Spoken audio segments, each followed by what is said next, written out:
പിന്നെയും കണ്ട നേരം പുഞ്ചിരി പൂത്തുലഞ്ഞു കാണാതെ വയ്യെന്ന് തോന്നലായി കണ്ടിട്ടും കണ്ടിട്ടും പോരാതായി തൊട്ടപ്പോൾ ആത്മാവിൽ തേൻ നിറഞ്ഞു പൂ പോലെ നീ വിരിഞ്ഞു. ചായ കുടിച്ചിട്ട് വരാം. അതെ, പറഞ്ഞ പോലെ ചായ കുടിക്കാൻ പോവാം. എൻ്റെ കൈ വയ്യാതിരിക്കുന്ന 3ാമത്തെ ദിവസമാണ്. സോറി, കുറച്ച് ഡിലേ ആയി. കാരണം ഒന്നും ആയിരുന്നില്ല, കുറച്ച് തിരക്കായിരുന്നു. അങ്ങനെ ചേട്ടായും ചേച്ചിയും പിള്ളേരൊക്കെ ദുബായിൽ നിന്ന് വന്നിട്ടുണ്ടായിരുന്നു. സാധാരണ ഞാനും ആഷിയാണ് പോവാറ്.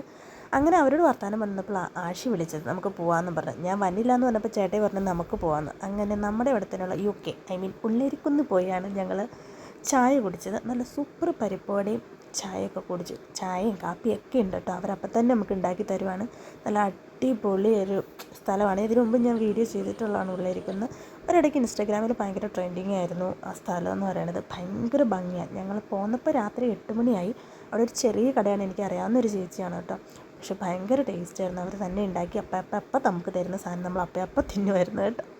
അങ്ങനെ 8 മണി വരെ അവിടെ നിന്ന് ഞങ്ങൾ കുറേ നേരമൊക്കെ അങ്ങോട്ടും ഇങ്ങോട്ടും വായ്ത്താളൊക്കെ അടച്ചിരുന്നു. കൈ പാടില്ലാത്തതുകൊണ്ട് എനിക്ക് എല്ലാത്തിനും ഒരു ഹെൽപ്പ് വേണമായിരുന്നു. അറിയാലോ, എൻ്റെ ഹെൽപ്പർ എപ്പോഴും ആവശ്യമോളാണ്. വായൊക്കെ പൊള്ളി പണ്ടാരടങ്ങി. അങ്ങനെ ഞങ്ങൾ തിരിച്ച് വീട്ടിൽ പോന്നു. അപ്പോൾ അത്രയേ ഉള്ളൂ. Bye bye.